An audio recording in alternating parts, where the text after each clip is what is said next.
Greetings, colleagues. Welcome to yet another HR Development and Management 101 conversations with our HR leaders. We have two brilliant guests. We are looking forward, as always, to learn from their journey, their stories.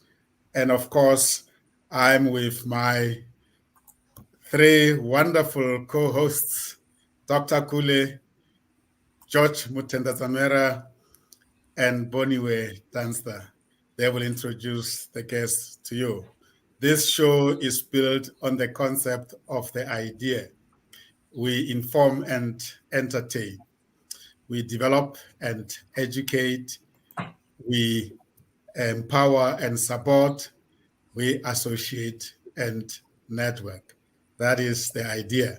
And it is brought to you by COMETSA Global Online Channels in association with the Institute of People Management, the IPM. Dr. Gule, I hand over to you to start the show for us. Thank you, Sam. Thank you so much. We are once again in the hands of capable HR professionals who are our guests, honored guests this day in this show. We have Ms. Elsie Pule, Group Executive HR at Eskom Holdings, a state-owned company, and Ms. Angie Ontong, who is Director from the Department of Trade and Industry, responsible for human resources development. Both of them are veterans in this space. They have good experience, a lot of knowledge that they will be sharing with us. We are delighted, and I know that our audience, our international audience, is going to learn. We are all going to learn from them. And it is such a pleasure for me, Sam, that in this partnership that COMETSA and IPM has had, we really have had trailblazing, experienced HR professionals. And our purpose for doing this is that we can all learn. We live at a time when we talk about learning, unlearning, and relearning because of the times in which we are. So it is a great pleasure for me to welcome everybody, to welcome especially our guests this day. And we'll continue the conversation. Thank you, Dr. Gule, and thank you very much, ladies, Angie and Elsie, for agreeing to join us. It is an absolute honor for us to have you. Thank you so much, Jerry, for the introduction. Our audience will definitely enjoy the nuggets that you will share with us. And Boniwe, how excited are you about this? Boniwe, are you able to hear us? I think we have a slight delay from Boniwe's side. It looks like the connection is not as it's supposed to be. Perhaps we can just carry on, and I'm just trying to sort out from my side her connection. It looks like she's delayed. Let's perhaps continue with the conversations, and I will sort out the Boniwe's connection. Okay. All right. As I say, welcome to this show. You know, as we said earlier, really it's a discussion. We want to know your path, where you've been, where you're going, the impact you've had, and the impact that you're going to have. And so really, as we kick off, it's all about, can we ask you to tell us about yourself? Feel free to let us know all the little secrets that the audience might want to hear. How you got into your role, what are the key issues around that role, and where you're headed. Perhaps we could start with Elsie and move on from there. Thank you so much, George, and good evening, colleagues. I got into the HR profession by accident. So I'm a social worker by training. Grew up in a place that many people don't know much about called Winterveld. and there used to be a social worker there. So my definition of a career was a female driving a car. So that's all I knew about it. So when I went to TEFLOP many years ago, what people call the University of Limpopo these days, I prefer to call it TEFLOP for obvious reasons. When I was queuing, I was very clear I was going to do social work, but had no clue what a social worker does. So 4 years later, I graduated with a social work, an honors degree in social work, started working and discovered that, wow, this was really my passion. Worked for about 6 years, and then I got retrenched. I was working for the National Council for the Aged, got retrenched when I was on maternity leave. At the same time, I was studying with the University of Pretoria, and I was doing my honors in psychology, and I was doing it in Afrikaans. And long story short, the head of department got to hear I was retrenched, and I was given a job at the University of Pretoria to start the English classes for psychology at the University of Pretoria. And whilst I was teaching at University of Pretoria, we started lessons in Witbank. And there were a lot of people, HR people working for the mines, for your Escoms, who were struggling to get like sort of, if it was not UNISA, there was nothing else to do your further studies in terms of psychology. And Rao at the time, the university, I think it's the University of Johannesburg now, I'm showing my age, and the University of Pretoria were predominantly doing that in Afrikaans. So we then got an opportunity to have classes in Witbank. Someone sitting in my class at Witbank worked for Eskom and told somebody in Eskom that there was this lady that was around 94 when everybody was looking for clever Black females. Then I end up in Eskom. I get called an organizational development advisor. Had no clue what that was about. I remember when my then boss, Mr. Tito Zwani, interviewed me, he then said, what you need to do is about people, it's about organizations, and I don't doubt your intellect, you'll find out. Spend the first 6 months in Eskom trying to memorize like abbreviations of stuff, hearing people talking about trips, about boiler chupliks, and it was like sort of a very confusing environment. And very quickly, I got into HR. A lot of what I've done in HR, I had defined it. For the longest time, I wrote my own job description. And what I do normally, when I'm in a role, I always have a sidekick. What I call a sidekick is someone who do exactly what I'm doing so that when I need to move, there are no issues. So every time I had defined my role, I would do that. So I got involved in very interesting projects at Eskom. Because of my psychology background, I started getting involved in what was called occurrence management, investigating plant incidents. And also to find out what the root causes were, because when I got there, everybody thought every root cause was related to training. And if there was a fault on the plant, people would be sent to school. So my master's dissertation was then around occurrence management. And then I found that the majority of your plant failures are caused by latent organizational weaknesses, leadership being key. So then I also got an opportunity, and I'm trying to like sort of fast track to, it sounds like a very long history. Then I got an opportunity to then design a shared services organization. I remember walking into my boss's office and saying to her, I wanted to do an MBA because everybody was doing an MBA. And she said, no, you're not going to do it. And I was like thinking, but no one has ever said I can't do things. So I sulked and I did nothing. And 2 weeks later, she called me to say, wow, that was passive aggressive. Why have you not responded? And then she then said, I've got a better MBA for you. And that saw us like sort of traveling the world, going to organizations that had implemented shared services. We went to Spain, we went everywhere. We went to Amsterdam, I went to ABN AMRO, I went to Shell, just to have an appreciation. I didn't realize as I was doing this, because at the time at Eskom, when you did an overseas visit, you had to compile a report. I didn't realize as I was compiling the reports that I was actually doing a business case. Long story short, we ended up doing a business case. As an HR person, had no clue of what a business case was about, learning about net profit values and stuff. Did a business case over shared services. So the first shared services organization in Eskom, I was at the helm of that.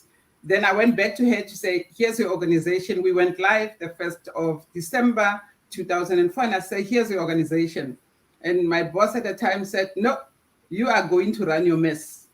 So I realized very quickly that I needed to think of another sidekick. So I started running as the head of shared services. The platform was going to be shared services for the entire Eskom, including fleet, finance, and so on.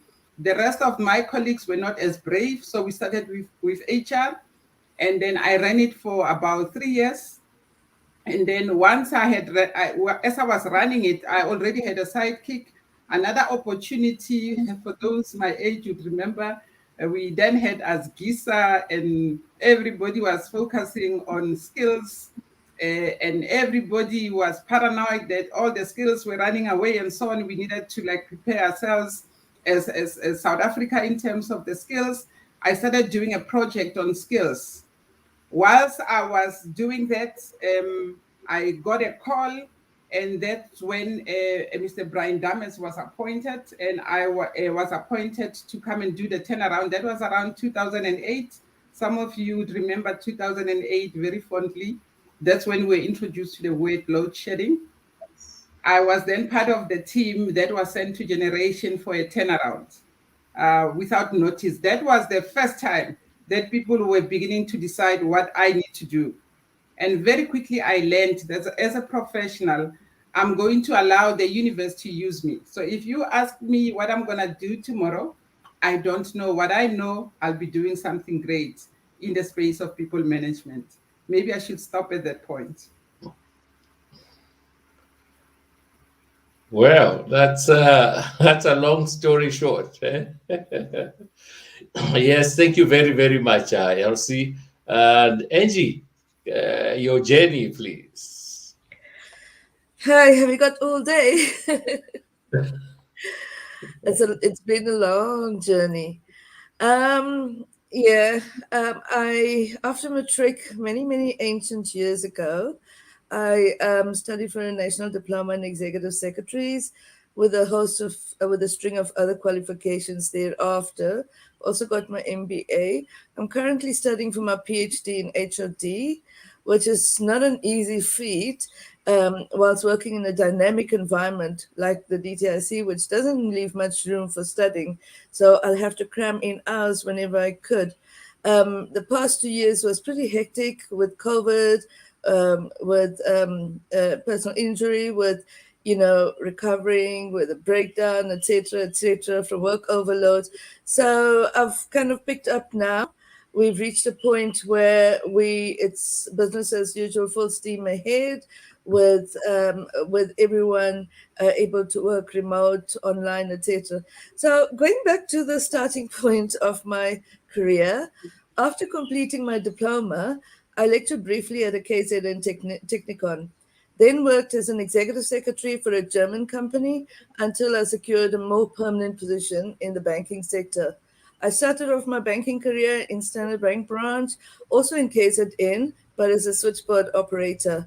So as my working tenure started off in the apartheid years, well, of course, it also gives off my age, but anyway, career opportunities were a bit limited for us at the time. So basically from a switchboard operator, I progressed into a teller and ATM custodian where I worked for 5 years while studying part-time to acquire my higher national diploma in education.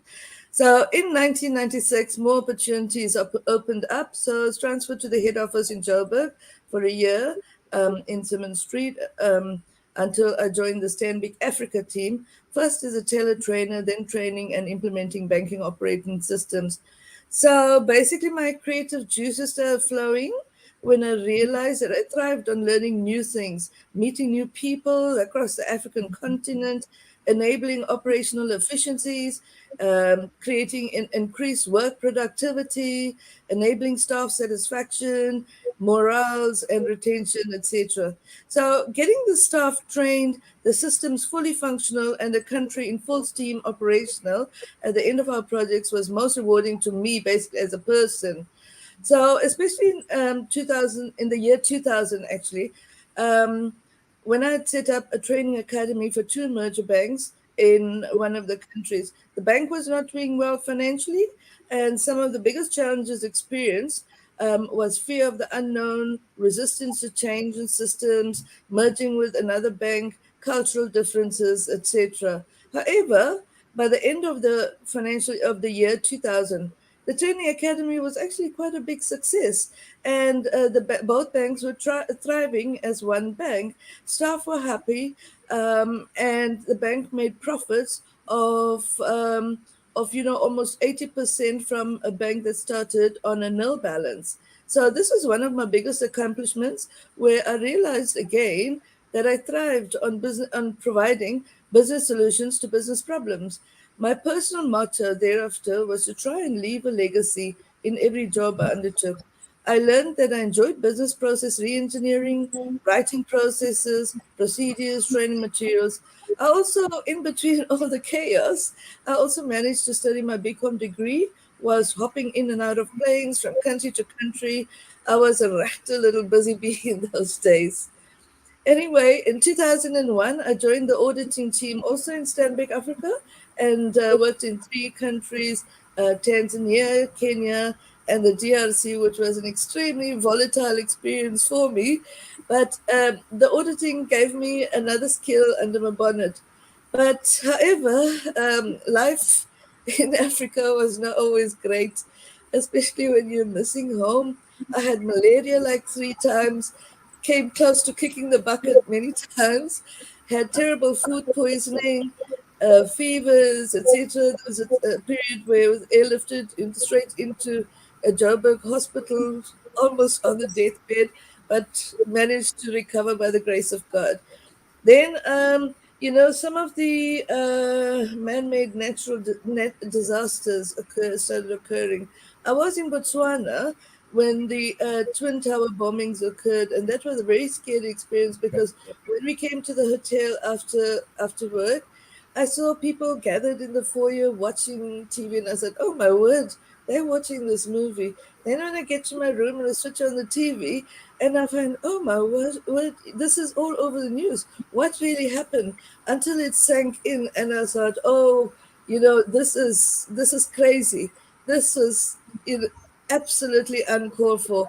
So um, thereafter, you see, I started getting a bit scared because there were embassies also in Kenya and Uganda.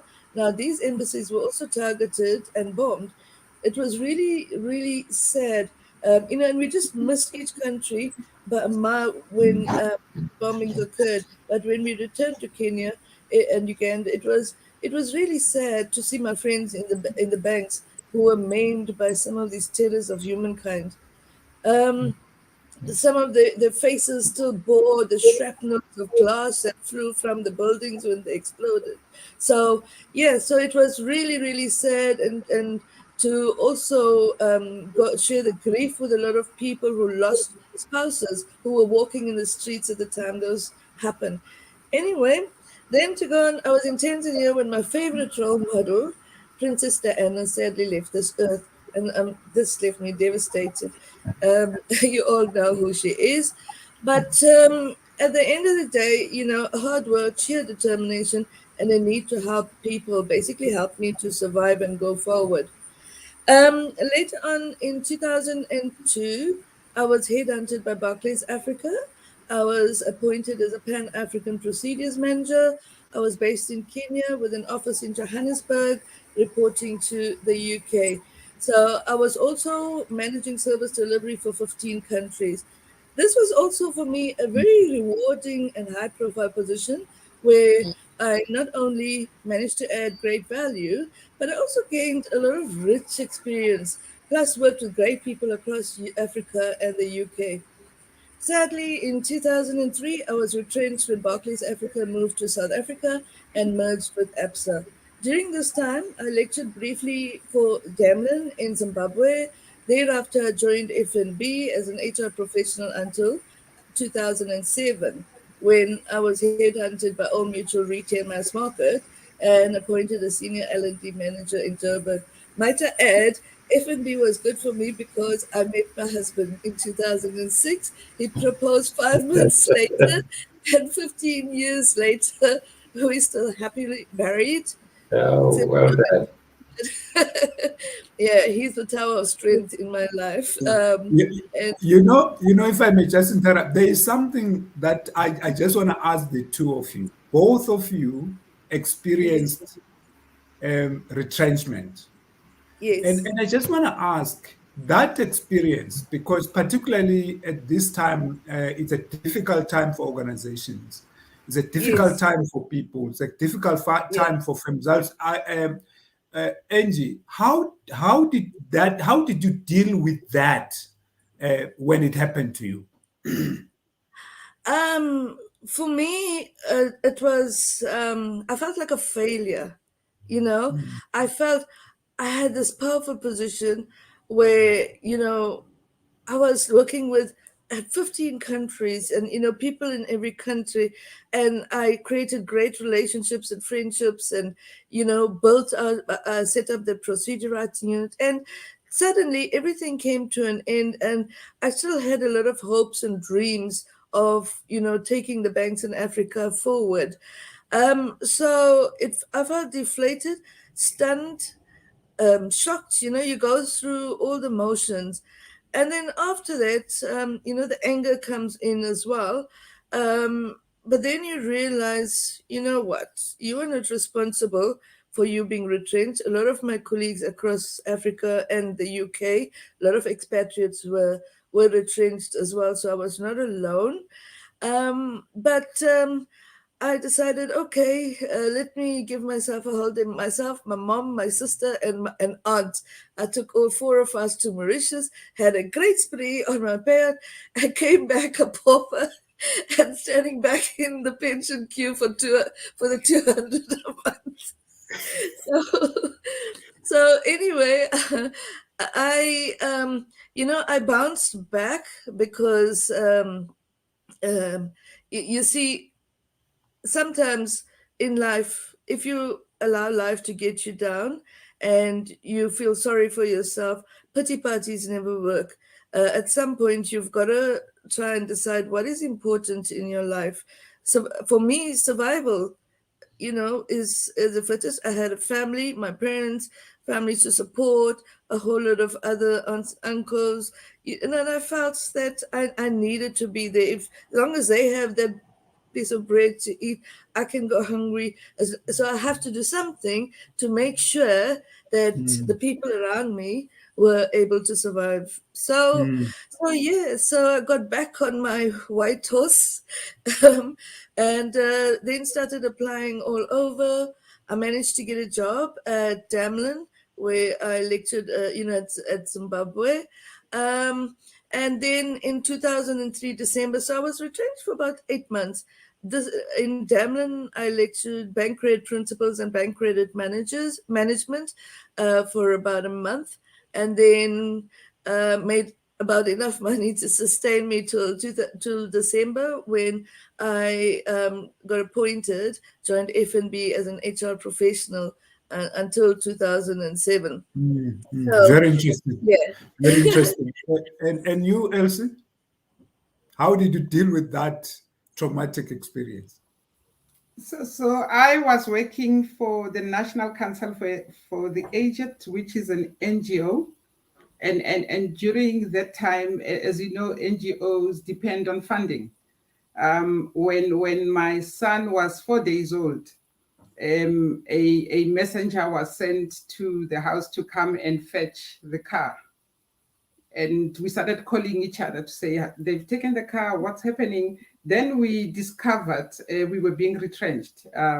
So you can imagine there was no, that was 1994.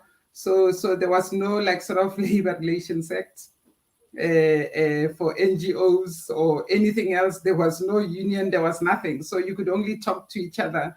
And the person who was running the NGO at the time just like disappeared and went underground. So for me, what I found was that like sort of all of a sudden, and that's what I hold on to this day, all of a sudden everything else stops, like sort of your material, your worldly material, everything stops. I mean, all of a sudden you no longer have a car, you are on maternity leave, you need to be driving to clinics and stuff, you no longer have an income, and you no longer have 1 week of pay. There's nothing. And then you realize you have to now go queue for your Unemployment Insurance Act, unemployment insurance pension. And at the time, everybody would queue, and you'd queue on for days. And you get to the front of the queue, you discover that you get about 780 rand, and then you realize it's not even worth it. But how I sustained and how I survived, I'm an extrovert, so I don't bottle up emotions. I talk about my emotions. I talk to everybody who cares to listen. And at the time, as I said, I was doing my honors, and I didn't have a cell phone, 1994. And then I was worried that when people try to find me for a job, they won't find me. And another friend of mine borrowed me my sons will be shocked that this thing happens, the answering machine. It was like huge.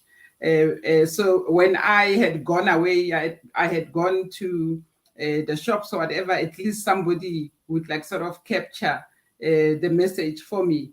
And because I was talking to a lot of people, and as I indicated, I'm also a trained a social worker and therapist. So I had to start using my own medicine to then say, be patient, it will be better, don't give up. The kind of stuff we've been telling our clients over time, which I also discovered at the time was much easier said than done. Having like for the first time you have a dependent and you have got nothing to offer them. But because I was talking to a lot of people, then that's how the head of department got to hear that I was retrenched. And January 1995, I started teaching at the University of Pretoria. So what people don't know about teaching, it doesn't pay well. It doesn't pay well. All you get a status. When you walk at the mall, you meet like older people telling their kids, that's my lecturer. That's what you get basically. So it just like builds onto the ego and so on. But I really believe that experience prepared me for bigger things. And also being at the helm of like sort of imparting knowledge and teaching and so on, I got to like sort of meet incredible people. I got to broaden my network. And as I indicated how I fell into Eskom, I did not actively submit a career. So someone like sort of discovered me. So for me, the message I would like to give to all our colleagues out there who might be on the verge of being retrenched or who are already retrenched, don't give up. Make sure that you are not even choosy about what you want to do, and just get back on your feet and then go back there and prove yourself. And I can tell you, someone will notice, because my entire career, I have been sponsored by people. I had not been that clever to get everything by myself. I always say that the HR processes from the beginning to the other side are so clearly articulated in so many literature. But this one called retrenchment or outplacement or whatever you call it is something you have to experience it. And it's one topic that people don't talk very much fondly of. And yet it is one of the most important disruptor of careers that could really set you off completely. So I'm glad that you, Dr. Gule, you asked them to share on this, because it is not really uncommon in employment that sometimes our careers get disrupted because of things beyond our control. So I'm really happy you asked that question, and I think it's something that many people are grappling with now, especially those who are retrenched and they think they are done, and yet it is just a distraction that can teach you so much about this employment that we're talking about. Thank you so much. And both these ladies have spoken about. I mean, Elsie, you spoke about you know, letting, almost getting any job and saying, I'm going to do the best that I can on this job and I'm going to get a sidekick. Angie spoke about, you know, let the universe guide me.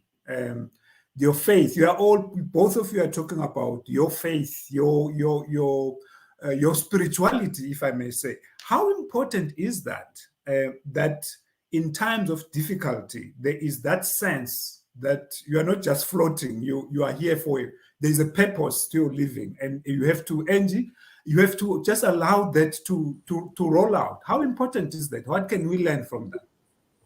For me, extremely important and very vital to life, basically. You know, we are a product of God, and, you know, our direction and everything comes from spiritual and divine intervention.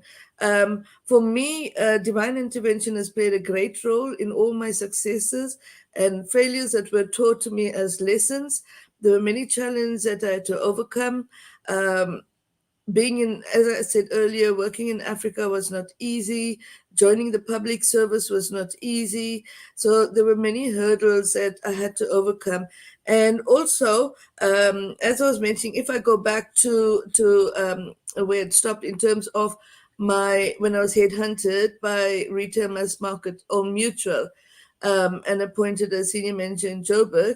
Now, I found I had to make sure that I try to fit in with the organization, and I pray about it a lot. And, you know, and I find when you ask God to help you and to give you the wisdom and strength to carry on, it comes to you. And we need to be able to acknowledge that, receive it, and go back and say thank you. So I changed my, attitude to become more positive despite failures. So within Old Mutual, I found this was actually a great place to work in as well. But unfortunately, my siblings had all immigrated to the UK many years ago. They were pressurizing us to immigrate. So in 2008, it was with great regret that I resigned from Old Mutual, and my husband and I immigrated. Unfortunately, we hit straight bang into a recession.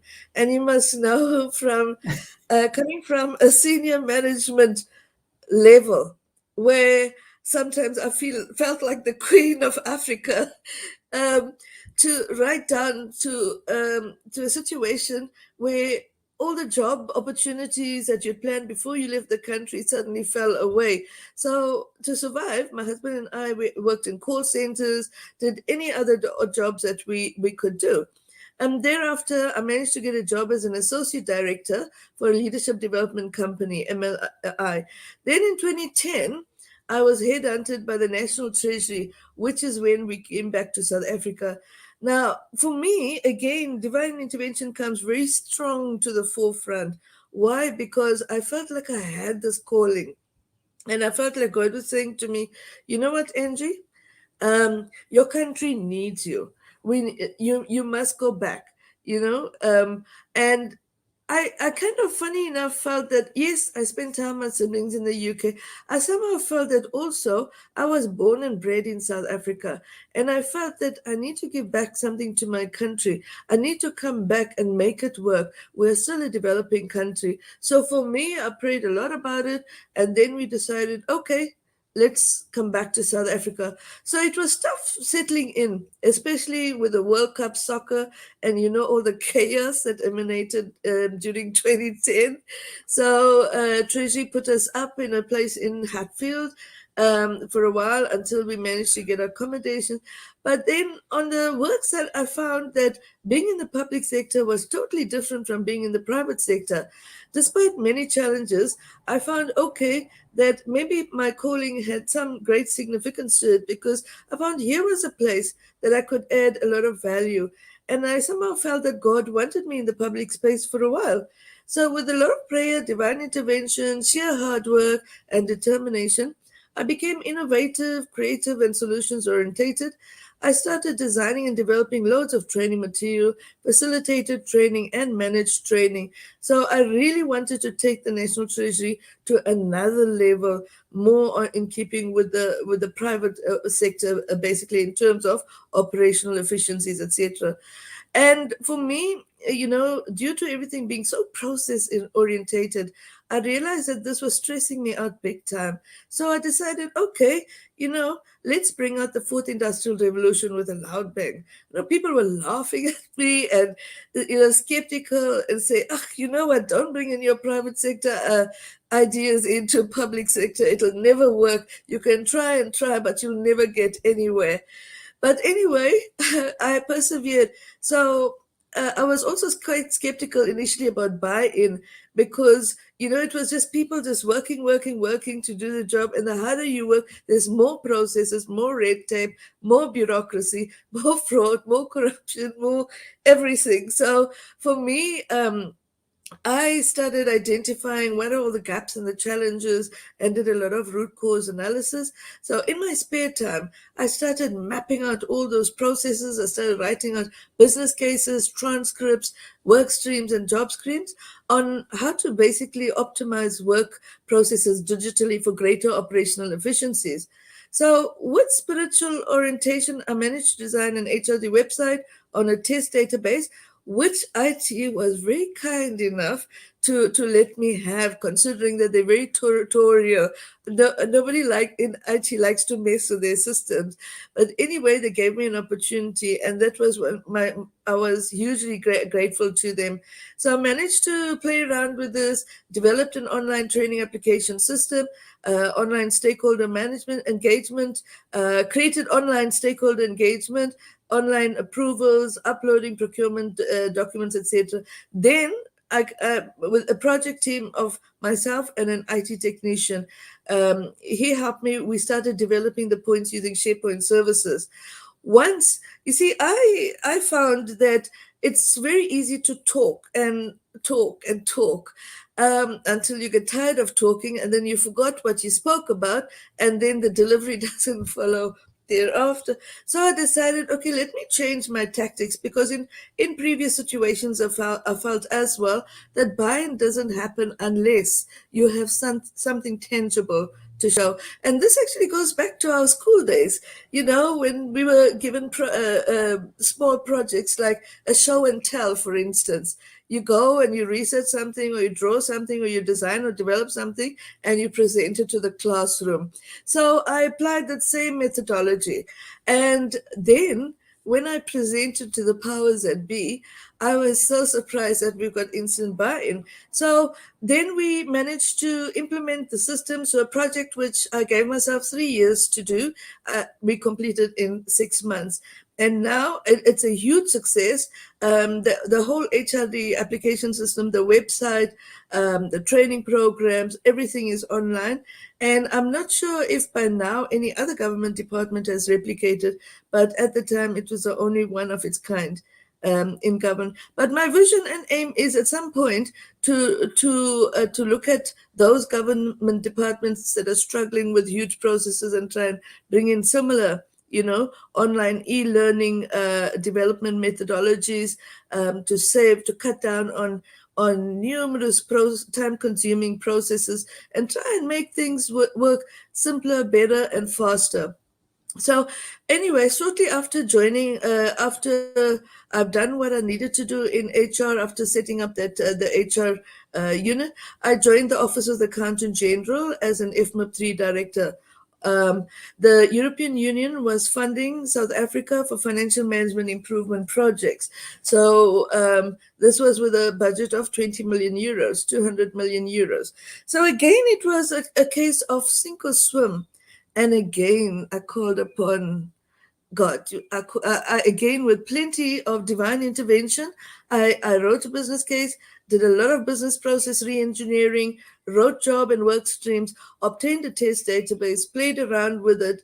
Again, with the technical skills of an IT technician, we managed to automate an extremely robust, user-friendly, and sound online project management office. You guys, you are not HR professionals. Elsie, you talking an business all-rounder. cases. You talking business cases. You talking being creative. Elsie, you spoke about almost going out, doing a study tour, coming back, and bringing this shared services to the organization. You guys are not HR professionals. Who are you? It helps. Elsie? It helps having those skills. And you know what?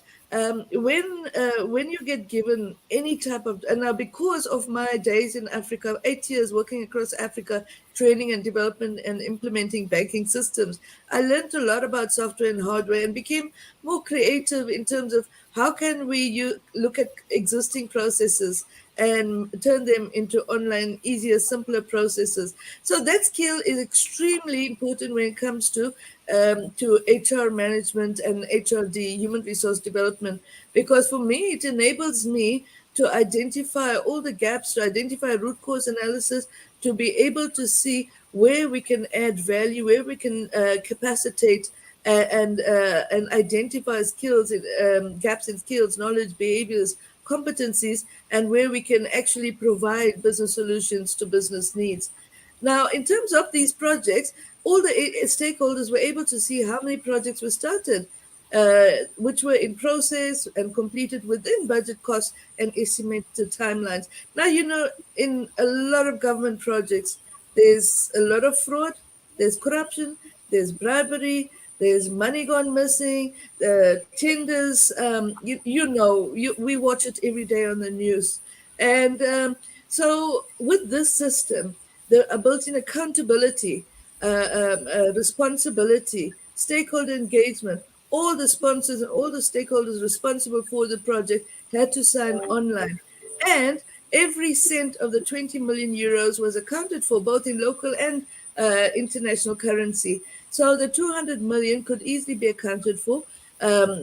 We built in a currency converter from foreign currency to local currency. So if, let's say, a Chinese consortium had undertaken a project and maybe written a CFO program for us and charged us like about 150,000 yen, for instance. So you key in the yen, the 150, you select yen, and then you pull out from the internet the current exchange rate. It automatically converts to euros. So the EU donor fund, you see, for me, these kind of little skills, it just like kind of contributes towards building you as an all-rounder. And I believe that no job is too small or too insignificant for you to do. So me, I used to just, whenever people used to tell me, even in the countries, carry that computer box, or we're short of IT staff or short of implementation, I used to do it willingly. Okay, sometimes I'll grumble, my back aches and stuff, but I used to do it because for me, that learning was more important than a backache or arms that were. I'm sure. Dr. Gule, I'm listening very attentively to our guests, and I mean, looking at both organizations, and maybe Elsie can come in here. The complexity. I mean, it sounds very easy as you're sharing with us what you had to do, but how do you deal with complexity in an organization like the one you are in, Elsie? I mean, Eskom is a very complex organization, and from an HR perspective, you can lose overview very easily. I'm asking myself how, as a head of HR with so many people and so many processes, so many complex divisions, how do you really cope there? And maybe, if you don't mind, thanks, Angie, for such a comprehensive insights. But from a human point of view. How do you deal with a complexity like that, Elsie? Thank you so much, and Dr. Sam, and also Dr. Gule was asking earlier in terms of what are you? So I've always said to HR professionals, when you walk into an organization which is not an HR organization, that means you then need to make sure that you have an appreciation of that business such that your solutions would not be HR solutions, but they'll be solutions for business. So what I did when I walked into Eskom earlier in 1995, when everybody was talking about trips and boiler tube leaks and so on, I enrolled myself on a unit appreciation course. So if you ask me now about coal, about anything else in terms of business operations, I can relate. As a result, I make sure that when I go to design a solution for business, I have a better appreciation. So it might be a great HR product, but if it doesn't respond to the needs of that business, then you are wasting your time. And you'd find a lot of HR practitioners talking about we are not in the boardroom. I've never had those issues because I knew where I needed to be. And I also very choose selectively what I do. And with the gender work I'm doing also, I always say to women that your job is not to scribe on the flip chart in the boardroom. Choose something else. So that is easier. Let the guys do the easier stuff. So, but what I then do when I have to do a project or when I involve myself in a project, I look at a project that's going to see the day of light. So any other project that goes into the drawer or the shelf, people tend to be busy with themselves, particularly support functions. I don't do. I only do the projects that are going to end up at Exco and at board. If they don't go there, I leave that for the masses. So that creates excitement. And that's why probably I stayed so long at Eskom. I mean, the first time before I left Eskom, I had stayed for 15 years. And when I looked in the 15 years, it felt like I had worked for a lot of companies because I did the things which were not naturally like sort of helping things. In 2004, when we rolled out shared services, we automated a big chunk of what HR used to do traditionally. That freed us space to start so that we can start focusing on strategic contributions. And if you look at HR at Eskom, the kind of stuff we have been involved in, people keep on asking, but is that HR? But we are not working for an HR organization. HR are the tools in our toolbox that we utilize as we engage with business. So when you look at when we were applying for the tariff the last time, there were a lot of noises around the World Bank report, around Eskom being like sort of top heavy and so on. Instead of me like sitting back and the team like sort of saying, they are saying we are top heavy, we engaged the researchers which were appointed by the World Bank. And then we discovered that there were major flaws in their assessment in terms of what were they comparing Eskom to and so on. And we found a way of like normalizing the outcome of that report to a point that we then started driving as human resources efficiencies in terms of headcount. We realized that as a state organ, retrenchments were not an option. So we started looking at what then do we do to make sure that your wage bill is sustainable. We participated in the business productivity program. We participated in the design to cost program, all of them saying, what can we do to sustain the jobs without inflating the wage bill such that we can quell the language or the noises around being overstaffed and being top heavy and so on.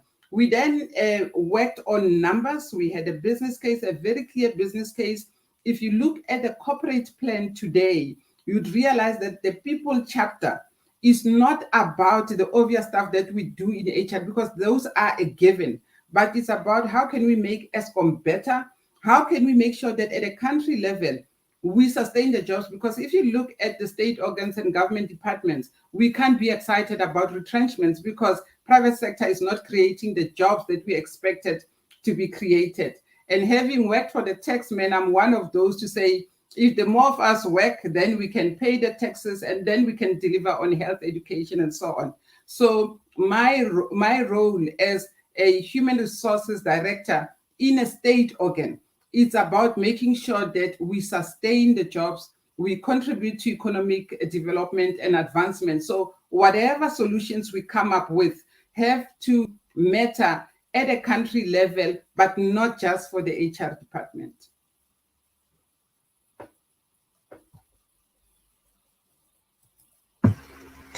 Okay, COVID has, let's take you away from the business side of things and ask you something that is really focused on the people that you lead. COVID, it had a huge impact right across all businesses. Now, perhaps talk to us about what did you do for your people at Eskom, at DTI, and what impact COVID had on you personally? Any experiences that you can share with us?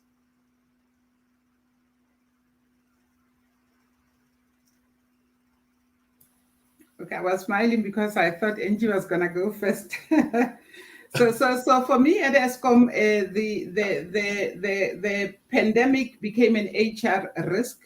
So that means from March last year, we had to guide the organization in terms of the pandemic. I've got a brilliant team. I'm fortunate that I also have got a medical team under the leadership of Dr. Mkalipe as well. So we then quickly went into a program of getting the organization ready for lockdown and also sustaining ourselves during lockdown to this point. And we made a decision on day one that because this is such an emotive, a health, a hazard, and like everybody was an expert and so on, we then said we're going to focus on 2 points. That's what's going to inform our strategy. One of them was science, and then the second one was a guidance from national government. And we went into Exco very quickly. We started the weekly meetings. So Exco meets every Tuesday in the afternoon. To this day, we're still meeting. And we quickly sat in the room. The only doctor in the room was Dr. Penny. So when we're talking about science and health, that's the guidance we are going to get from, because everybody was like sort of having their own theories. Then we started focusing on what we call a return to work strategy. Because you'd remember then when we started, everybody thought it was going to be 21 days. So we were just like preparing for beyond 21 days. And we started a program called Return to Work, informed by the stages. So we identified the stages that were identified by national. We then, for each one of them, identified our response strategies. At level 5, we then said only 11,000 of our employees, those would be like your operators, the guys fixing the lines, would go to work, and we had another chunk that was at home, about 25,000, and we called them dispatchable. Then we had to categorize people who had comorbidities, and then also office workers, and then we said those would start working remotely. So we had that journey over time. But what became very key, like in the 3rd week, we realized that our employees with disabilities, our women, were hard hit. And I'm not trying to like sort of segregate our men as well. We're hard hit by the COVID, because all of a sudden, for your engineers who had been working, females who had helpers at home, all of a sudden they had to do homeschooling. No one has ever prepared any mother to do homeschooling. And then we also found that a lot of the employees were getting into various like sort of habitual activities based on how they were handling the stress. All of a sudden, we saw our numbers in terms of our employee assistance program going up in terms of substance abuse and so on. So we then created another program to suit our employees with disabilities. We also created something to suit our women, but then we called it an employee care kit. So we created this kit, very basic, like basic things. I indicated to you when I was retrenched, I didn't even know how to do like sort of this unemployment insurance. So, but then there are basic things about what do I do if I have to phone, I phone a doctor. People would take those for granted. And then you have those apps, you have got everything, but people don't necessarily use them. If someone passes on, now that you can go into the office to submit your documents, how do you get your money from the employer? How do you get the money from insurance and so on? So we created that document and we said we're going to do it. And then when you do it, it should be so easy to follow that even if your child who doesn't work for us gets hold of that care kit, they would know exactly what to do if there's an emergency, if there's a death in the family, or if there's an infection and so on. So we then did that, and then we started upping our conversation in terms of our employee assistance program. And we also had an app that the HR team, because we are very cheap in my team, we create things ourselves. So we created an app where everybody can use it to then do self-screening, and then also added to, we kept on improving it constantly, such that we are in touch with our people. We then realized that because we are working remotely, everybody was getting excited. So you'd be having back-to-back meetings. We then, like sort of through Exco, managed to get a Thursday no meetings day, such that people can just breathe and do some work. And we kept on educating them to say, if there's space in my diary, it doesn't mean you need to fill it.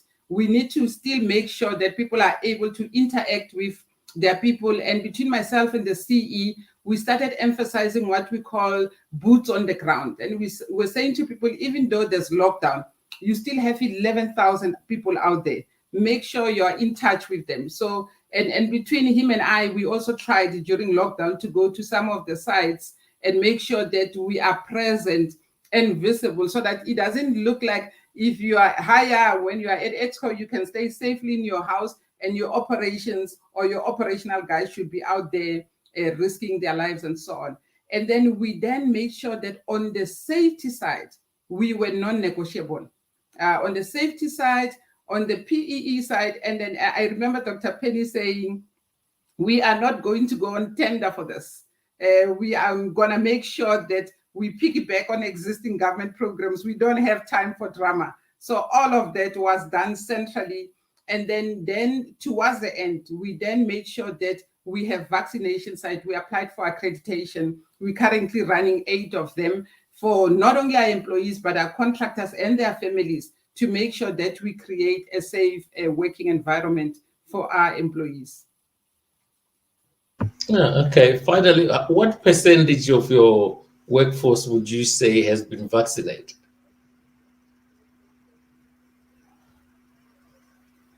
To date, we only have 19%, despite the fact that we are running our vaccination site.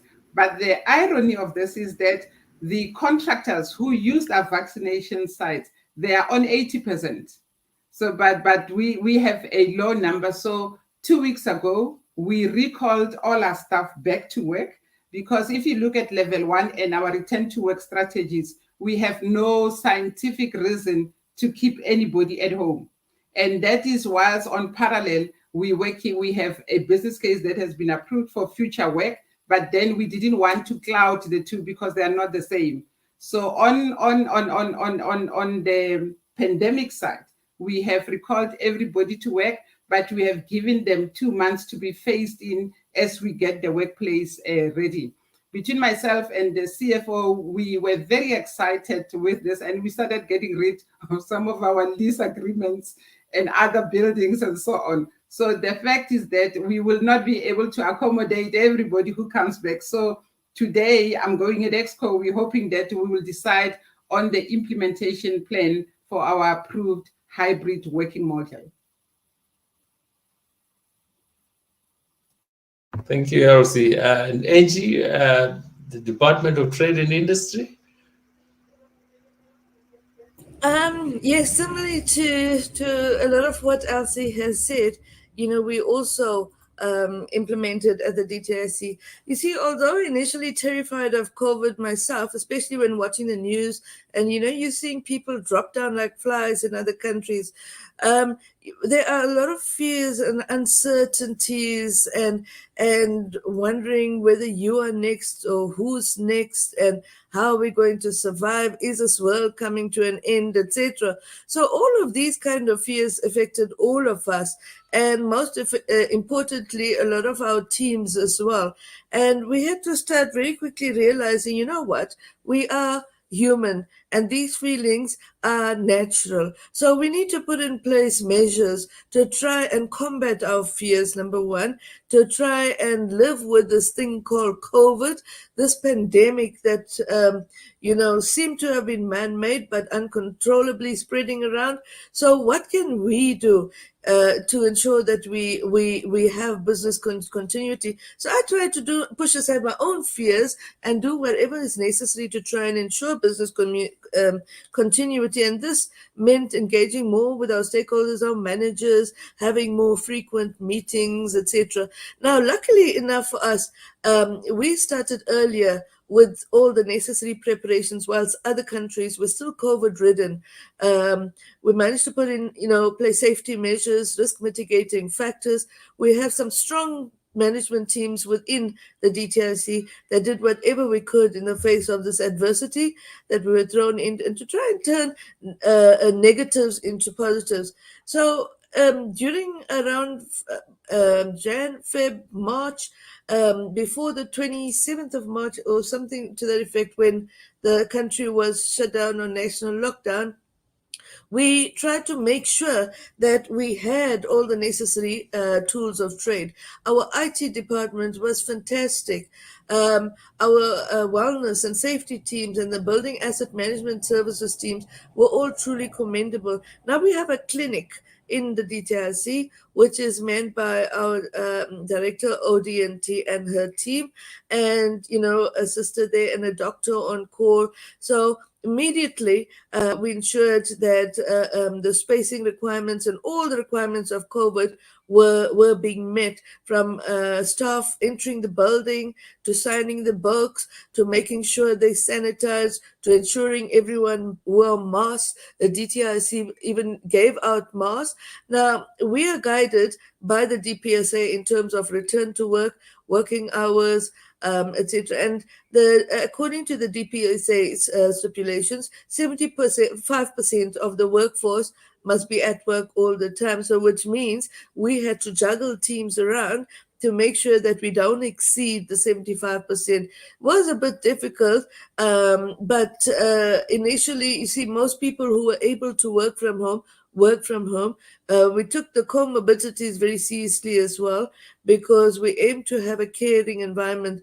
And I must say that's one of the things I like about the department, is that the HR teams really do try to ensure the well-being of all the staff, because as a corporate services area, our roles is to support the mandate of the DTIC and to enable the rest of the DTIC employees, to enable them to continue with business, to continue creating inclusive economic growth.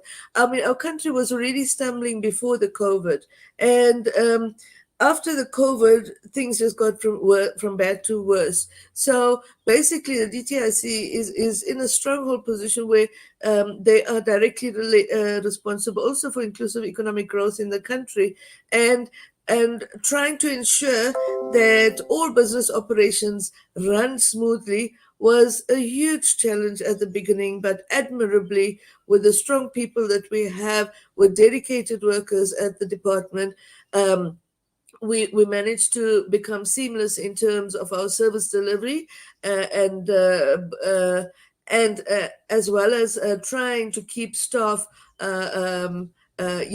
satisfied or happy, or trying to give them reassurances. Our wellness teams constantly had webinars and seminars on wellness programs, also having sessions for people to get together who've experienced death in the families, who've experienced COVID themselves, of how to live with COVID afterwards.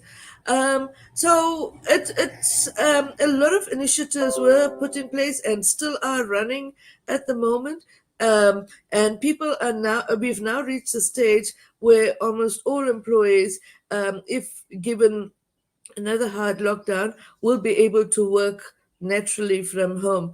From an HRD perspective, we got on with creating online e-learning platforms, trying to enable and encourage employees to make use of e-learning opportunities, working with we were personally working with service providers to ensure that all training was converted to online e-learning training. It was done via Zoom and MS Teams. Now, classroom training was already fast becoming something of the past because of all the challenges with regards to trying to get people to attend training, especially with the hectic and fast pace of work that we undertake at the DTIC. So we try to bring opportunities to people's homes at the click of a button. So we already started with the e-learning methodologies prior to COVID. In terms of the employee well-being, we've lost quite a few staff. A lot of people, maybe I think about 20% of the work staff had COVID. I myself had COVID twice. The result also caused me to have certain blackouts from time to time, one which was almost near fatal around March, end of March, when I fell and cracked and hit my head on the back of on a pavement. So it was either touch and go. And by the grace of God, I'm lucky to be here telling you the stories of my life today. Still not out of the wood. The fall had caused a little bit of bleeding in the brain, which when I go, I still get dizzy spells from time to time, but I'm still trying to manage through it. So strong self-perseverance, willingness to succeed despite the challenges. I find that we can become very adept at multitasking if we put our minds to it. In my perspective, my healing mind, my healing brain, but trying to take it easy and not to put too much of strain on my health. Still trying to get the health issues right, but it'll take time, but it's getting there. And it's amazing how many employees rally around, to ensure the well-being of each other. So I think also this COVID period has brought us closer together as employees, has made us more of a caring community. My aim was always to try and encourage communities of practice and enable employees to become community serving humanity, because we are in a service delivery environment. And COVID or no COVID, we still manage to succeed against all odds. Yes, there are always challenges. There will always be challenges. But with the strong people at the DTIC, we will persevere in the end. Yeah. Does it make your stakeholders appreciate the role that people management play in their lives?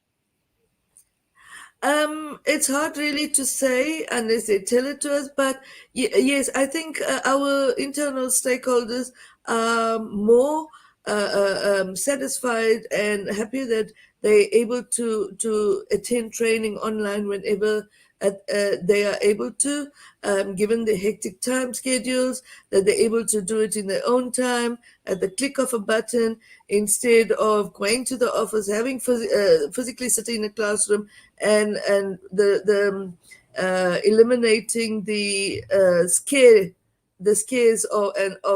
and the terrors of acquiring COVID from others. So yes, the stakeholders as well. In fact, huge pressure was put on the external service providers, because they were now also forced to turn all classroom learning into e-learning online training. But in a long-term perspective, it is actually good, because you can actually in an amazing way acquire more buy-in and more attendance to webinars and seminars than you would do if it was a physical location. Okay. I was going to ask just a final one around your employees. The current environment with its pressures, COVID, etc., is putting a lot of pressure on employees. And you talked a little about well-being of employees. How are you helping employees cope with mental wellness in this environment?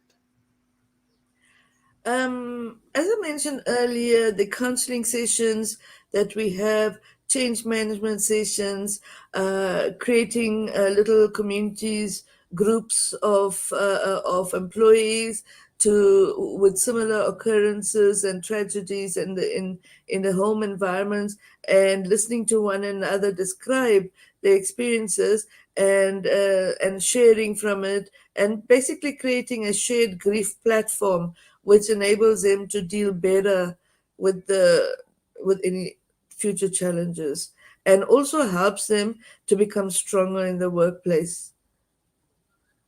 So I hope that answers your question. It does. And for Eskom, how are you helping employees cope with the mental wellness issue? I think it's more like what Angie has also just shared. We do have like an external employee assistance program that was very active. And we also stretch the envelope such that you don't do it as business as usual, where you'd even have like sort of you target areas based on their reports every month. They would then look at what are the pain areas, and would then like sort of a deep dive and do more interventions, even for smaller groups that we ran like sort of throughout the process virtually as well. But also because we are, one of our values as an organization is Sinobuntu. So that also informs how we respond in terms of treating our employees. So we've got interventions throughout the year targeting various populations, either targeting women or women with disabilities, or employees with disabilities, or young professionals, working mothers. So we do have constant awareness programs that we had run. We used to run them prior to COVID. Now we had more of them, and we found that we could have more on the platform, because then we're using your Teams, and we only use Teams in Eskom. So we're able to like sort of get to a lot of people. And with the app that I was talking about, people are also able to like catch it on their phones as well, particularly for those people who might not have had connectivity. So if you look at the total number of our employees, I indicated that 11,000 were going to work full time, and then the others were like sort of on different arrangements. You also had a small group of people, small in the context of Eskom, that would be about 2,000. When we started, even if we wanted to, we could not make them work remotely. You're talking about your messengers, your drivers, your chefs, and so on. So what I picked up during that time, so as the HRBPs were contacting these employees, people were worried that if for 3 months the organization has not needed me, maybe my job is at risk. And we started focusing on that to then say, how do we repurpose their work? We're not 100% there yet, because in the other areas, some people we were as they retire, because in that category it's mainly your older employees as well. As they retire, we just like sort of enabled an earlier exit without penalties for them, especially if you're talking about 2 months or 3 months to go, because it's pointless to hold on to somebody and you're not giving them meaningful work, because that impacts one's mental health. If people feel I can't make a contribution and so on, that's the most dangerous weapon that managers use against employees. So we had been very conscious of that. So with the others, because we had always been a learning organization, so if there's anyone who has worked at Eskom for 20 years and they had not studied, there's nothing you're going to do at this point to make them study. So the repurposing becomes very minimal in terms of how can you then move people to different roles. So I usually argue with the young ones to say, if you are younger than me, you have no option. If you are younger than me and you are Black, you have no option, you have to study. That's the only currency we know to get out of poverty. But then I do agree that this had a huge impact on our employees.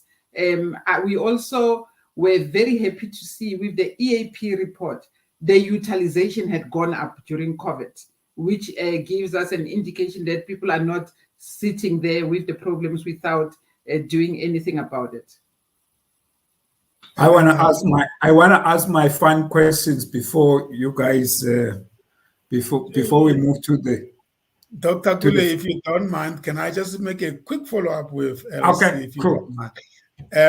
The culmination of COVID and the business challenges that are well known all over, how is that impacting on the staff?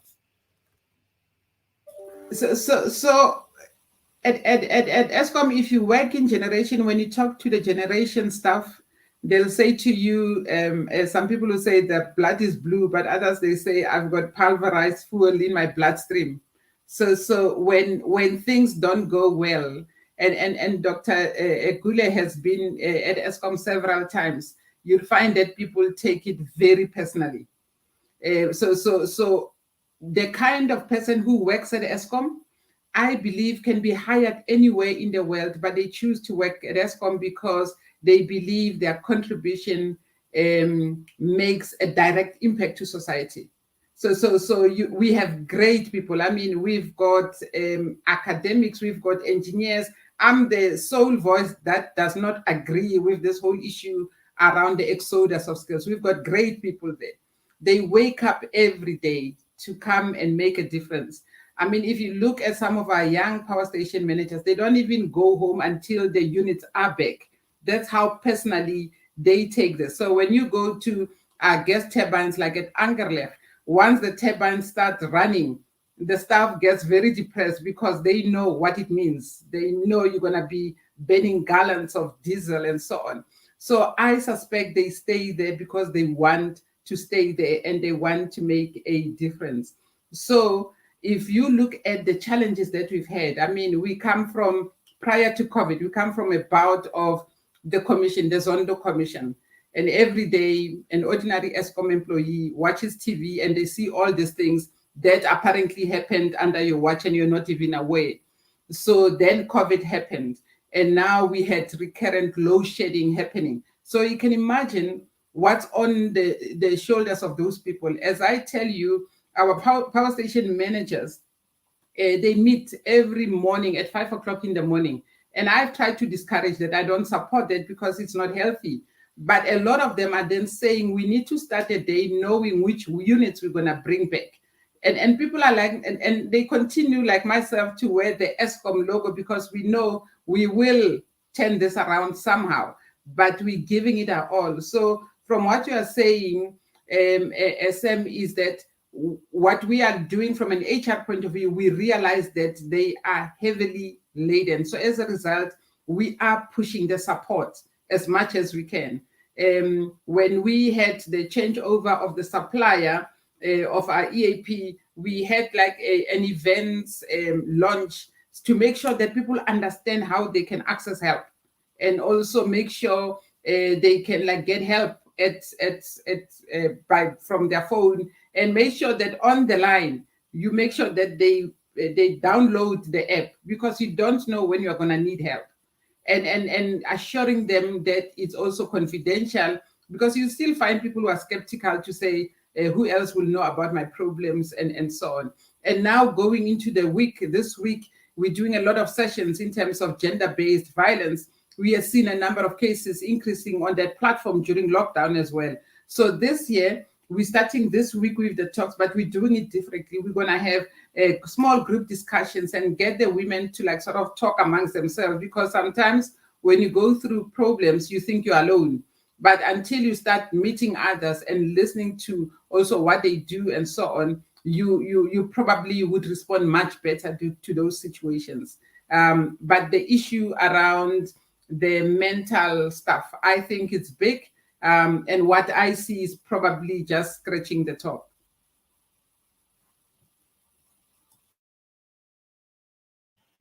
Thank you very much, Elsie.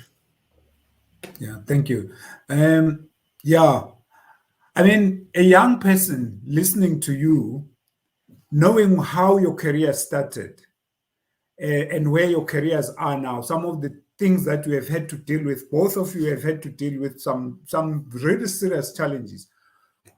what advice would you give a young person listening to us who wants to get into this profession and make a success of it? What are the one or two things that you would say if you're going to be, you could be wanting to be in HR, you just want to be a leader? These are the things that will set you up. I'm not asking for a thesis. I'm just asking for 1 or 2 or 3 points that are key to help you as a young professional in whatever field to be successful in that. What would those things be? Before I come to my fun question.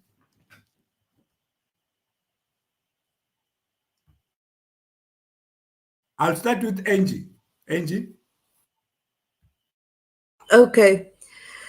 Very interesting question, because I think, Dr. Jerry, young people are just as affected by this whole COVID and the challenges and the resultant difficulties and, the risks of not finding jobs and still going back to the unemployment line. So in terms of encouraging them and motivating them, my recommendations would be to remain current, to try to embrace change, to adopt new worldviews of work, because the youngsters are more adept at adopting at embracing technology. Because with all these smartphones and the iPads, etc., they have easy access to the rest of the world in terms of global best practice, etc.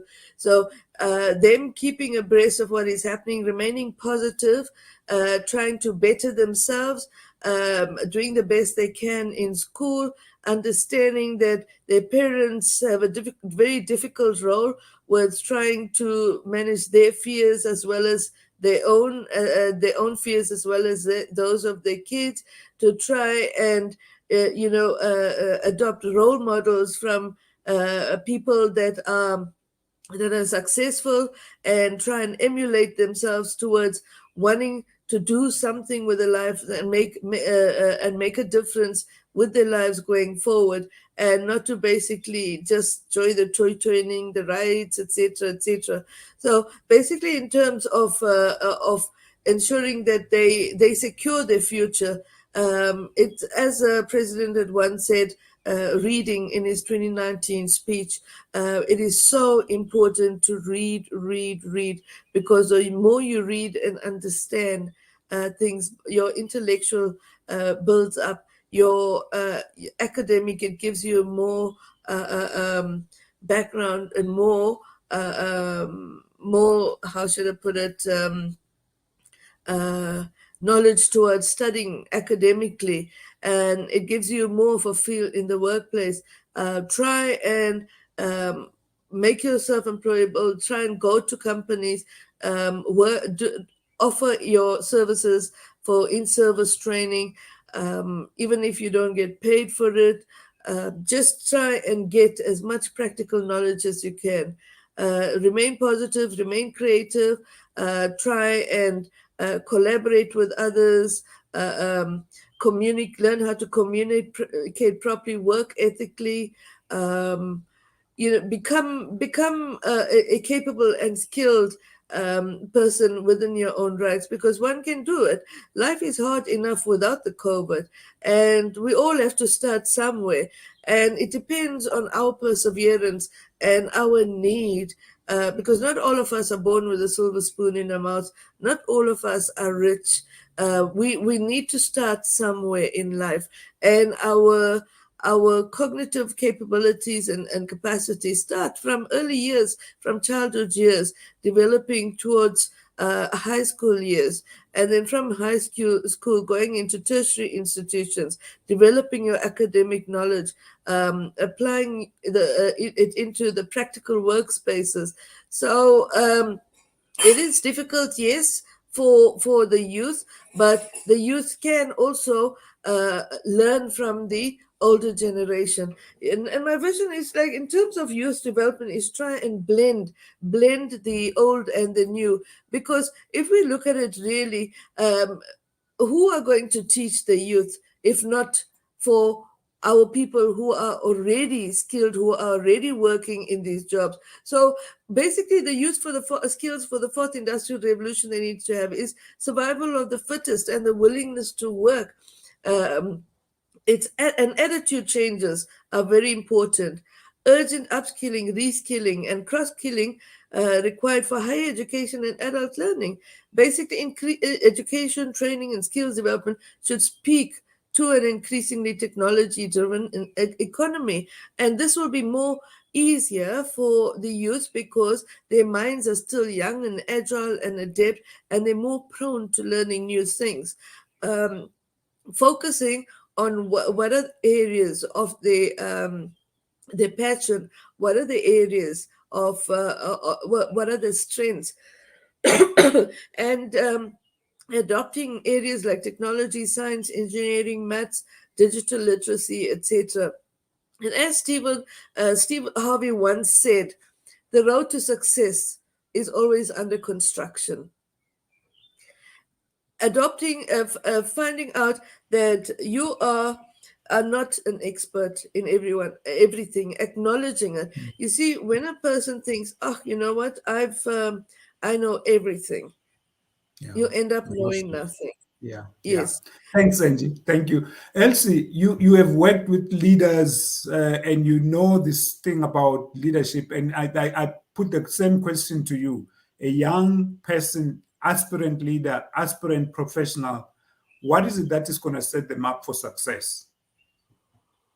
Thank you so much. Having been an HR professional who at some point thought our job was about job descriptions. And I think that's what has killed the minds of a lot of people, where people are saying, this is what I want to do. So what I usually tell people is that the job description is like a passport. It just allows you access into the environment. So if you really want to set yourself as a leader in the organization, you need to then allow yourself to differentiate yourself from the rest. So if there's 4,000 graduates or economists or engineers working, you need to start identifying your strengths and understanding what is it that I can do as an individual to stand out, and probably make an impact. So when you spend your time on things which are impactful. So don't find yourself in groups that will be going with groupthink, complaining about everything, or organizing yourselves into some non-productive arrangements. Start understanding where you want to make an impact, understand the business, and then make that impact. But you're also going to find that I always like what Mendoza used to say, that uzoithola kanjani uhlele khoneni. So some of these opportunities might not flock your way. So, but once you are very alert to the opportunities and the direction of the organization, you can then start directing your conduct in such a way that you do the things which are impactful. So in 6 months, people at least should know what you're about. But if you had been in the organization for many years and people can't link something impactful about you, you need to be worried. So try to differentiate yourself and make sure that as you start on this journey that Angie was talking about, the journey under construction, you make sure that as you build this legacy of yours, you get known for something. And that's how leaders get appointed. I've done a lot of recruitment in my life, and I've always said to people, recruitment is subjective. So a lot of it is about how you get onto the shortlist. You get onto the shortlist because people know that you can do X. And then the rest is just formality. So make sure that you stand out. You make sure you make an impact. Everything that you touch, you make sure that it's done meaningfully and it's also impactful. And I think, can I just add to that, Jerry? In some research that I've undertaken a few years ago, some of the foundational youth skills required in the fourth industrial revolution, a lot of youth had reported that the skills important for them in the future of work include work readiness skills, soft skills, entrepreneurial skills, and as well as skills like adaptability, basic computer skills, communication, courage, creativity, Cross-cultural communication is very important. Conflict management, because we know the youth of today are not always very respectful. Not all of them, but conflict starts from school days. Emotional intelligence is also very key. Social skills, flexibility, learning ethics, code of conduct, and learning the value system and the values that they get taught at home. It permeates into the workplace, and also the spirituality of things, where the parents guide and nurture their children towards a future where they are able to become self-sustainable. They also learn innovation, interpersonal skills, leadership, networking skills, problem solving, resourcefulness. If you fail at this job application, what do? Do you just give up? No, you have to make a plan. You have to keep trying, even though you fill 200 boxes worth of declined applications. Somewhere along there is a job for you, and to also adopt resilience, teamwork, working together more efficiently and effectively. And another important thing is having the willingness to learn new things. As I alluded to earlier as well, it doesn't mean that we're all perfect. We learn every day. We learn from animals' behaviors, we learn from children, we learn from other people's successes, other people's failures. If we can acknowledge our own weaknesses and build on them, and enhance our strengths, etc., that paves the way for who and what we want to be in the future. And I would also encourage the youth to dream big, have a vision in terms of where do you see yourself. You eye that Mustang or that Porsche, or you eye this nice big palace near the sea. What do you need to do to attain that? You obviously can't go and steal it, but work towards it, because you can do it. You can achieve your dreams, and dreams don't come easy unless you win the lotto. But you can buy whatever you want to, but you can't buy education. You can't buy skills. You can't buy sensibility and wisdom. It takes time to acquire. Great, Yeah. thank you. Now for the fun question here, both of you, and it's to both of you. So clearly, Angie, you traveled the whole continent. Elsie, you traveled the world. Both of you actually traveled the world. Just tell us about some of the stuff, the cuisines, and the nice spots that you enjoyed in your travels, and maybe one or two stuff and kind of cuisines that you enjoy. Elsie. I'm worse when it comes to experimenting with food. When I was working for the taxman, I got to spend a month in Shanghai and Beijing. And I realized that I'm too old to try new things. And I lost a lot of weight. But my favorite city in the world is Amsterdam. And my favorite spots, I like Amsterdam, the laid back and everything. And when I'm there, I go to all the corners, so there are no restrictions, and we won't say more.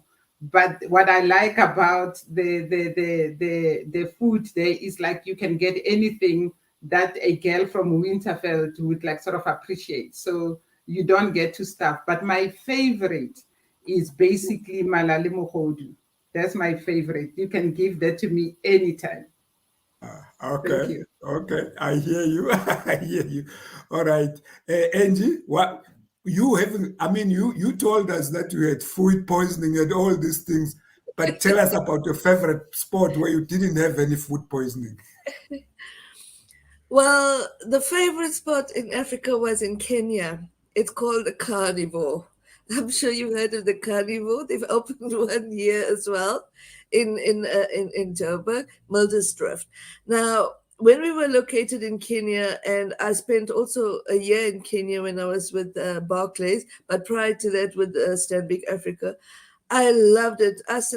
Myself and the teams, we used to go there and we used to have a beer and braai meat, and the waiters used to come around with all kinds of meat. The one I would not touch was crocodile. Well, I hope nobody fed us snakes, but the crocodile or anything that I thought was not normal food, but it was brilliant. Also, in Uganda, I love the cassava, and some of the people in the bank invited us to the soccer stadiums where they used to play soccer, and they used to braai pork and cassava. Wow, it was divine. Also, there was a goat race in Uganda, and most of the banks participated. Each had a goat, and then you got these goat herds that were trying to get them to race in a straight line. But these goats kept stopping and staring at everybody else instead of racing. But it was so funny. And the atmosphere was always so jovial. The food was great, and also I used to love like in Lesotho and some Botswana and some other countries. I used to when the mamas used to sell on the side of the road, they used to braai the meat.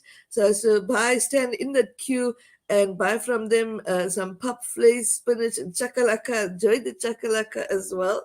So that was quite a novelty. So I ended up loving bride meat mostly. And I used to also try to sample the beers in each country. And funny enough, it's strange how each country has a different brew. And I used to bring some cans home just to exhibit on my, cupboard to say that, these are the countries, this is Kenya, Uganda. And did you know that in Uganda they drink beer out of a straw? It's like a half a liter. So it goes to your head quicker than any whiskey would that you drink neat. But anyway, I enjoy here locally. I enjoy being at the beach. But funny enough, when living in KZN, although I grew up in KZN, we did not appreciate it as much. We never really went to the beach as much. But now, with these times and being away from the beach and being inland locked in Gauteng, in Pretoria, I would long for some, me time, me and hubby time, just relaxing and chilling on the beach with a nice glass of red wine, some prawns and crayfish, and a nice expensive hotel if possible. Yeah, you know that this is a beautiful side of having done something for your own careers educationally and also, of course, working in companies. So, will you say that this is something we take it for granted in terms of what being successful do to us? Because if it wasn't this travel because of work, some of these places you probably wouldn't be able to go because it will be very costly. So, following on the question that Dr. Gule asked, for the young people out there that are aspiring to become like you, will you say that this is one of the things that we need to communicate across, that education and career can make you see the world? So that could be one of the things you should aim at. Absolutely. I think if I look at my travels, probably 99% of them were business rather than personal. As you know, travel is quite expensive. But based on that, in my office, we run a program where we identify opportunities for free travel. So we've partnered with a lot of structures. We've partnered with JICA, we've partnered with China. So we run them formally. So initially, when I started them, I had opened them only to women. So we ran them as part of the Eskom Women Advancement Program. But as we sit here now, I can tell you that we have exposed more than 50 women to China and to Japan. Not even Eskom had to pay. So there are those programs. So what I would encourage the youngsters out there go onto the JICA portal, apply for a qualification. You then get a free qualification, free accommodation, and you even get free internship. And if you want to stay, you can stay. It's just that with the Eskom ones, if they stay, they have to pay us back what their salaries that we paid for as part of our further study program. But go out there. When time allows, go out there. At my age, I'm no longer excited about training that much, but go out there, because then it broadens your mind, it broadens your parameters in terms of how you look at things, how you see things. But Sam, I do agree, travel makes a huge difference in your career. You are even able to engage in the boardrooms more on an informed basis, because you have seen different models, and you are able to say, yes, I understand it's a good product, but it don't work here, because then you get to appreciate the context as well. Angie? Yes, I agree with what Elsie has said. In terms of within our department, we government departments offer the internship program, to create employment opportunities for the unemployed academics and the youth. So we try to encourage workforce readiness by offering like foundational and skills programs to complement the academic studies that they've received at universities, and to try and import and implement the academic and apply the academic knowledge into the practicalities of the workplace.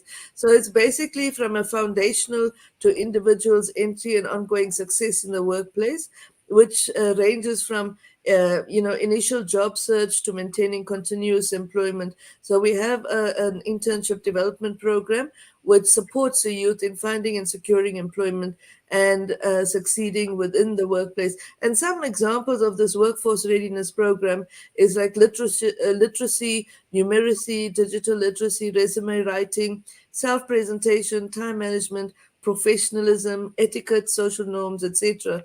Then coupled with those are the soft skills. You've got the technical and entrepreneur. So on the soft skills side, these are the personal attributes that we try and impart to them: social skills, communication abilities, and that support the interpersonal relationships and interactions with others. Because you must know that when in school or when in university, they interact with people of their own ages. When they come into the workplace, they cannot apply the same kind of behaviors with the employees in the workplace, because you're dealing with people at all ages. The respect needs to all be there. There needs to be certain communication skills when interacting with one another. So these soft skills are aimed at basically to support the youth as they integrate and collaborate with both internal and external workplace stakeholders, such as, for instance, your customers, co-workers, and management. Some examples of this: creative thinking, collaboration, adaptability, initiative, emotional learning, teamwork, self-confidence, empathy, growth mindset, and creating cultural awarenesses. And also what's important is creating diversified training, where when students come in, and from the past, each race was placed in different specific schools until the democracy, when schools started having more mixed races. But a lot of people that come in from rural schools then interact with people of all different nationalities. So that cultural awareness and respecting each other's cultures and growing together as teams and enabling each other, etc., is quite important. On the technical skills, their knowledge and capabilities to perform specialized tasks is quite important. So each branch that we send the interns to, we encourage the mentors and the line managers to develop them within their specific areas. Although we give them a full internal induction when they join the department, they still need to learn what they need to do in other branches. And these actually give the youth technical or domain expertise to perform all job-specific tasks. And these can include like project management, financial management, mechanical functions, scientific tasks, technology-based skills, and other job specific skills, including computer program as well. Then also it's the entrepreneurship skills. The reason for, these are knowledge and abilities that support success in creating and building a workplace opportunity or idea. So the purpose of this is basically to support youth in establishing their own businesses, supporting entry into freelance, contract work or gig work, and developing as a self-starter within the work environment. Now, some examples of these are like innovation, initiative, become creative, industriousness, resourcefulness, resilience, ingenuity, curiosity, optimism, risk-taking, courage, business acumen, etc., etc. So, and the list goes on. But unfortunately, we cannot always upskill the youth on everything that they need to learn about life. They have to experience life going forward, and these are the skills that we can give them as foundation and basic skills to build on when they enter into the permanent world of work. Unfortunately, we can only take in like 5% of the staff complement into the department, and depending on the budgetary constraints as well, those may be further reduced. But we can also take interns on a 2-year period, after which we try to make sure that when they go back, unfortunately, at this point in time, we cannot retain any interns because we need to make space for the future lot of interns that's coming in for every 2 years. So basically, yes. And in terms of the travel component, yes, it's important to travel, but their mindsets must be right in terms of why they are traveling. What is the purpose? What do they home to gain? So the expectations must be clearly lined out. And unfortunately, the youth, a lot of youth when you are young, all you want to do is have fun. So the fun can be there, yes, but so must the work and the willingness to learn as much as you can. Thank you very much. I'm mindful of the time. We have 5 minutes to check Okay. out. As you check out, will you be able to share with the viewers any public platform within the DTIC and the Eskom that people can access for whatever you have shared with? If it's not possible, it's also understandable. I don't want to put you under pressure. Colleagues, if we can check out, I would like us to check out maybe with one standard question, all of us, including my colleagues, and that is, what has this conversation with us meant and confirmed for you too, about yourself, your organization, and your broader stakeholder community? Thank you, Sam. That's a tricky one, but I think for me, what this session has confirmed for me is that we need to focus on lifting others, not only as we rise, but as we progress. So when you have information or any nuggets of wisdom to share, do that to make sure that you can give somebody out there some hope. Thank you. Okay. And from a DTIC perspective, we've got a media monitor, media relations channels that go out where all the information and work that DTIC is doing, for example, opening the door for anti-dumping duties to protect local frozen chip producers. So that's one of the examples, where the ITAC branch initiates its own investigation, like into alleged dumping of frozen chips from Belgium or the Netherlands, and now also into Germany, African, market. So these are kind of things that are on the news, on articles. So there's the department is very transparent in terms of all its operations. So everything, the ministers, the deputy ministers go out to all the provinces, and they give talks, and they encourage manufacturers and small business owners to